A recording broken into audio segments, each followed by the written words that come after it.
Por que procuras a quem já não está aí? Ele ressuscitou, como havia dito. Dizendo em outras palavras, a pedra já foi tirada. Qual pedra precisa ser retirada de nossa vida? O anjo a avisou. Anjo, mensageiro, portador da mensagem divina. Estou falando de Maria Madalena.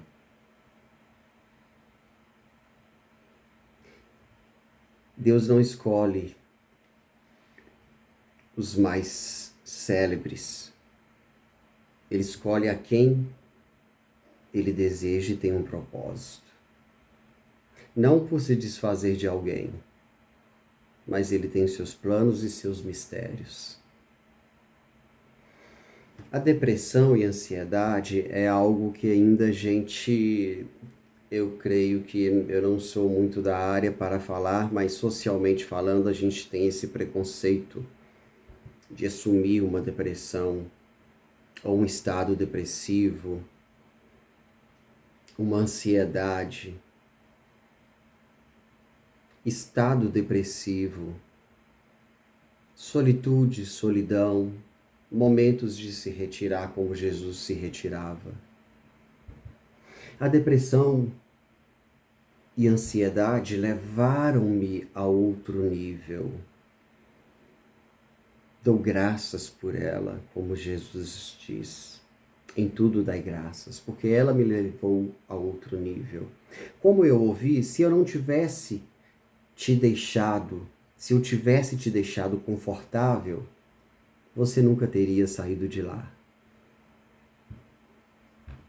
Vontade é diferente de permissão.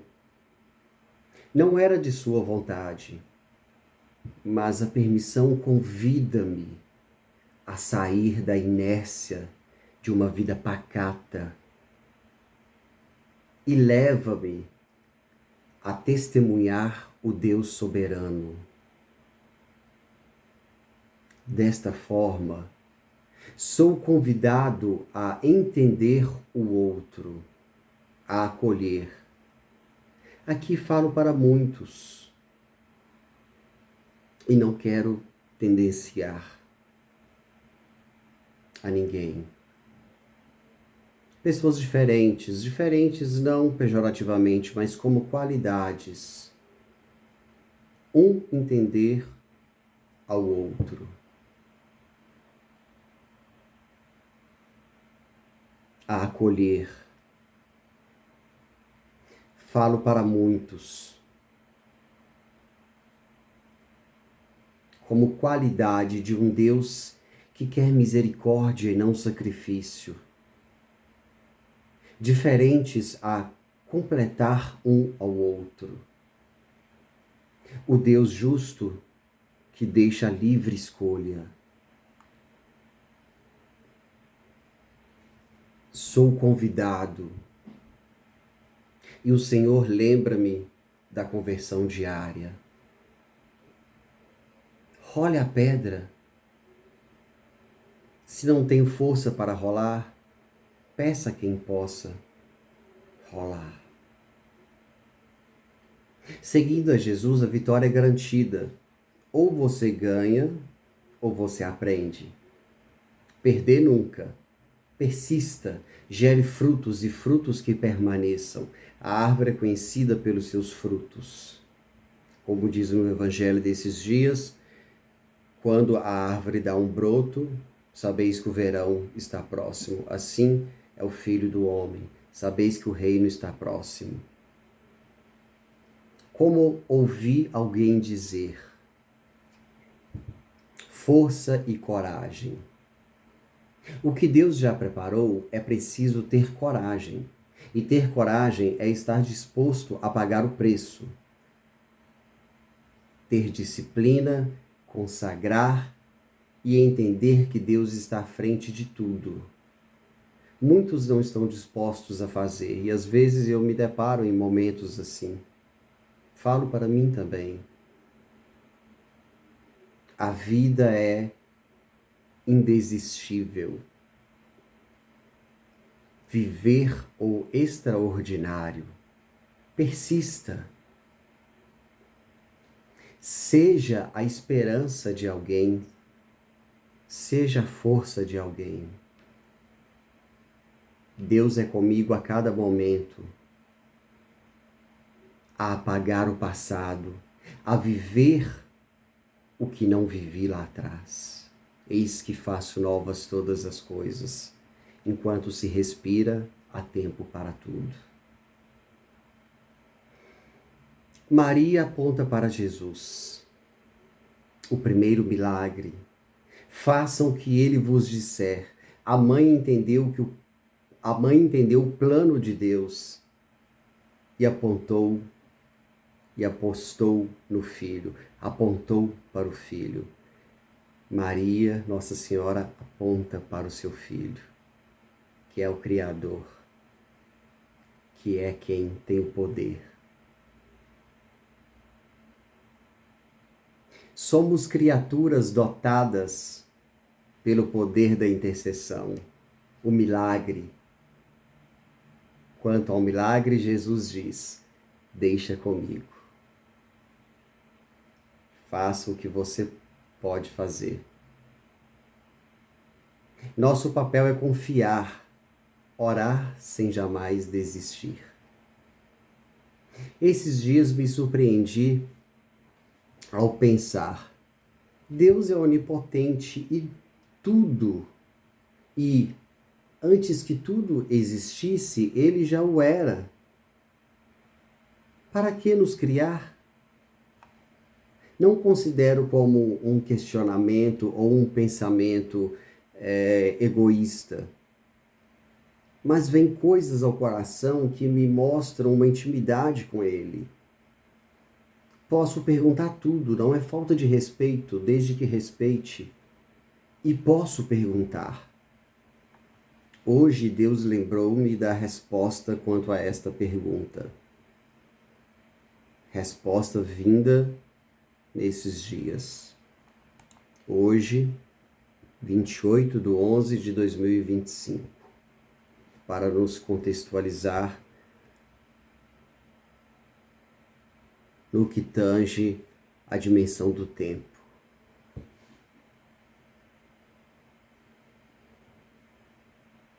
Ele age e responde como deseja, no tempo oportuno, de forma a nos alcançar. Ele nos já alcançou antes, nós quem temos que o alcançar. Ele nos alcança por pessoas, mensagens, pela natureza criada por ele, pelas pequenas coisas. Ele revela-se como um Deus grande. Tudo vem dele. Eis a resposta. Deus tem tanto amor que, mesmo sem precisar, preferiu criar o homem à sua imagem e semelhança para dividir o seu amor. E podemos testificar isto em Jesus. Devemos amar. Claro que não vai se comparar com o amor de Deus, mas é o amor que ele já sabia que a gente podia dar. O amor dele é ágape. Podemos pensar quando ele pergunta para Pedro 3 vezes: tu me amas? Apacenta minhas ovelhas. Ele falava do amor ágape, enquanto Pedro falava do amor filia. Ou seja, eu gosto de ti. A intimidade estava sendo criada. E Deus não desistiu dele. Deus ficou triste. Pedro ficou triste por Jesus perguntá-lo 3 vezes. Mas é preciso a repetição para internalizar. É como se Pedro falasse: Senhor, eis o meu amor, é o que eu tenho agora. Assim como ele andou sobre as águas e afundou, e todo mundo foca quando ele se afundou. E concordo com Jesus ao dizer, quem sou eu para discordar, mas concordo ao dizer que ele ao tirar o olhar de Jesus, e isso serve para mim também, tudo que eu falo é para mim também, ao tirar o olhar de Jesus e prestar atenção no mar revolto, as dificuldades, ele afundou, eu afundo, mas Jesus estava lá para tirar. Não olhe para as dificuldades, olhe para o Deus que pode todas as coisas. Não se interta com as coisas do mundo. Ele afundou, clamou a Jesus e Jesus o salvou. Jesus abriu o mar, acalmou o mar. Tem uns trocadilhos de palavras. E aí, mas Pedro andou, deu passo sobre a água. E Pedro, como humano, nos mostra que também podemos. E em primeiro, Jesus, vindo como homem, nos deu muitos exemplos e nos mostra que também podemos. E assim, a gente, conotando a ideia de perguntar a Pedro, tu me amas três vezes? Conotando a ideia, talvez uma redenção ali já antes, porque Jesus se antecipa e talvez, né, assim, com certeza Pedro não sabia que o negaria, mas Jesus já o sabia e já o perguntou 3 vezes, talvez como uma redenção pela negação de Pedro, três vezes, assim como Jonas na baleia, tudo conotando a trindade, assim como o número 7, trindade, 3, Pai, Filho e Espírito Santo. Não tem como falar de um sem não falar do outro. E Jesus teve misericórdia para com ele. E Pedro mudou. Jesus confiou lá em Atos dos Apóstolos, quando após a ressurreição, 40 dias ainda com os discípulos, os envia. Jesus não deixou Pedro fora, nem Tomé, que queria ver para acreditar. E Jesus diz, bem-aventurados os que creem sem ver. É preciso crer para ver e não ver para crer. Mesmo assim, Jesus também não abandonou Tomé. Tanto que, voltando a Pedro, tão fiel que disse, não sou digno de morrer como o meu mestre. Pedro crucificado, optou por ser crucificado de cabeça para baixo, dizendo que não sou digno de morrer como o meu mestre. Morrer como humano, porque a gente sabe da história da ressurreição de Cristo. Já me perdi no meu roteiro. Deixa eu beber café.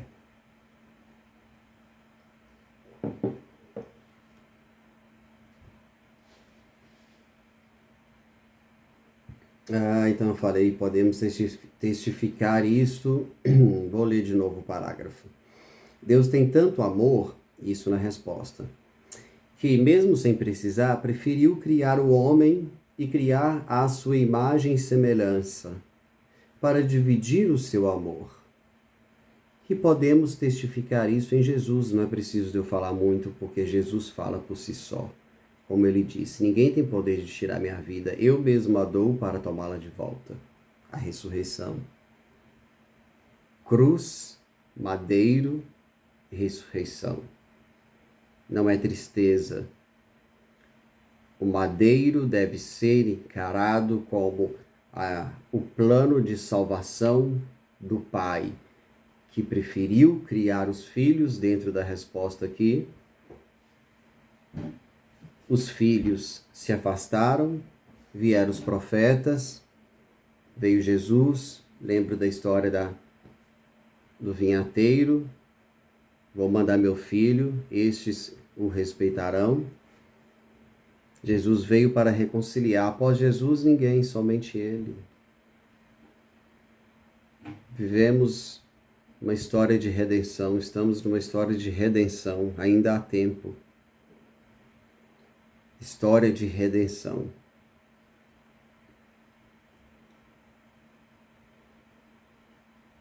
E Jesus entendeu essa história, precisou reconciliar o povo.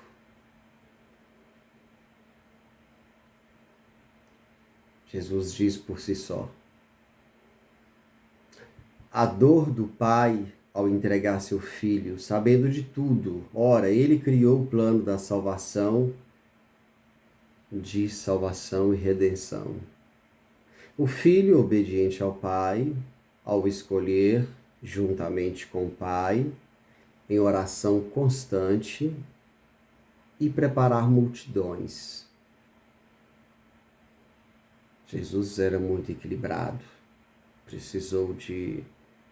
ele já tinha missão, foi preparado e preparou a muitos. E dentre as multidões de discípulos, os 12, cada um de um jeito, com seus conflitos, ele acolheu e precisou ter equilíbrio para preparar. Sempre com amor, puxando orelhas às vezes, mas preparando o seu amor. E uma curiosidade que todos têm, creio eu, todos, talvez eu falar muito todos. A Bíblia relata Jesus até os 12 anos e depois o seu ministério, após os 30. Então, 30 anos ele foi preparado para pregar 3, dentro do que é dito popularmente de 33 anos. Não vou me adentrar à teologia entre idade, mas temos relato até os 12 anos e depois disso. Como era costume da época, Jesus viveu, aprendeu, teve sua catequese, sua escola, digamos, dominical não para aqueles dias, para os nossos dias, mas quero dizer que ele aprendeu, ele teve o seu tempo. Até porque ele lia as Sagradas Escrituras, ele conhecia, então ele foi, não sei se eu posso dizer evangelizado, porque ele é o próprio Deus, mas ele aprendeu, como homem ele aprendeu, e podemos ver isso, não vou saber a citação agora, mas está na Bíblia, ele sempre citando as Sagradas Escrituras, de que ele lia as Sagradas Escrituras no templo. Então ele tinha uma função, pertencia àquele lugar, àquela comunidade. Então temos a ideia de que Jesus viveu sendo preparado e com a sua função no templo. Ora, desde os 12 anos ele dizia: não sabeis que devo ocupar-me das coisas de meu Pai? Então nunca se afastou do templo, não igreja, mas do templo, casa de Deus, o qual ele veio instaurar uma nova igreja, que é o seu corpo, o corpo de Cristo, em que ele é a cabeça, nós os membros. Ou Deus a cabeça, Jesus o corpo e nós os membros. Ou ainda, voltando à primeira ideia, Jesus a cabeça, nós os membros e Deus a raiz, que nos nutre. O corpo não pode viver sem o seu membro. Não estou falando de corpo físico, que podemos viver sem algum membro. Mas tudo no corpo há um equilíbrio. Faltando o membro, temos que adaptar. Não tem como viver sem Jesus. E aqui, como eu disse, falo para muitos, não quero excluir a ninguém, cada um na sua crença. Mas preciso falar de Cristo. Mas acolho todos. E Cristo acolhe a todos. Se Ele acolhe a todos, quem sou eu para não acolher? Então, Cristo como o centro. E aí, nós somos os membros. Não podemos viver. Um corpo não sobrevive sem a sua cabeça, sem os seus membros. Deus se subsiste, existe, é sobre todos e tudo. Talvez não certo eu falar subsiste, mas no sentido de que ele vive por si só. E aí, nós quem precisamos de viver nesse corpo, senão não sobrevivemos. E Deus nos nutrindo, a raiz.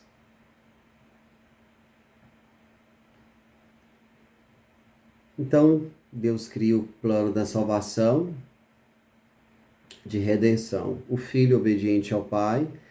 Voltando, eu havia me esquecido.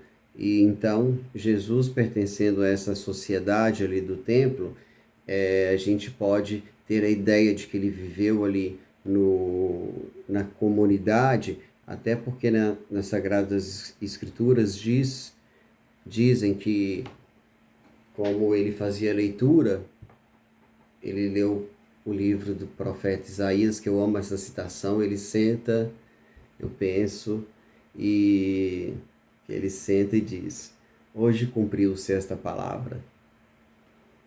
Então ele pertencia a uma sociedade e fazia leitura.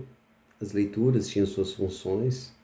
Aí alguns ficaram furiosos, queriam tacá-lo do precipício, mas ele passando no meio deles, como se dissesse: hoje não. Hoje vocês não vão me matar. Que ele sabia que era depois. Hoje não. Mas o que eu quero dizer é, ele passou no meio deles e seguiu o seu caminho. Não parou.